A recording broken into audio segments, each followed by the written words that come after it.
இன்றைய இனிய நாளில்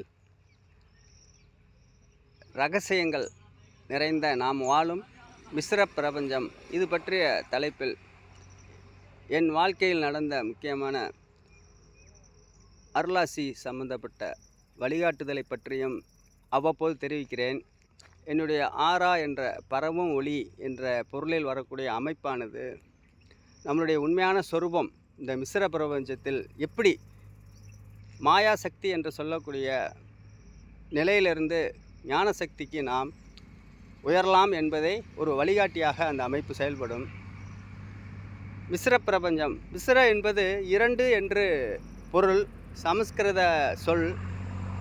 நாம் வாழும் உலகில் முக்கியமான நிகழ்வுகள் இரண்டாக அமைந்திருக்கும். நல்வினை தீவினை, இரவு பகல், புண்ணியம் பாவம், ஞானசக்தி மாயாசக்தி இரண்டாக அமைந்திருக்கும். இதில் நாம் மாயாசக்திக்குள் வாழ்ந்து வருகிறோம். மாயாசக்தி என்பது நம்மளுடைய குடும்பம் மற்றும் பந்தம் பாசம் இந்த ஒரு இணைப்பில் இருப்பதை மாயாசக்தி என்று சொல்கிறோம்.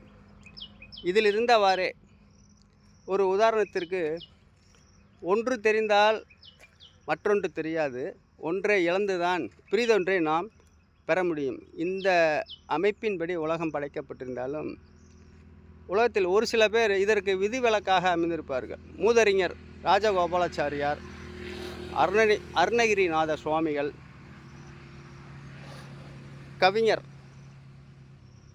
கவியரசு முத்தையா என்ற கண்ணதாசன், இது போன்ற சில மாபெரும் கவிஞர்கள், அறிவாளர்கள், அருளாளர்கள் இவர்கள் விதிவிலக்காக அமைந்திருப்பார்கள்.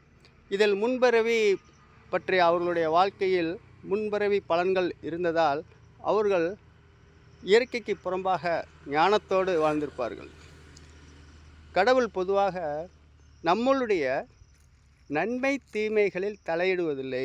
நம்மளுடைய அணுகுமுறையை பொறுத்து இந்த ஞான சக்தியானது நம்மை உயர்ந்த நிலைக்கு இந்த பிரபஞ்சம் நமக்கு வழிகாட்டுகிறது.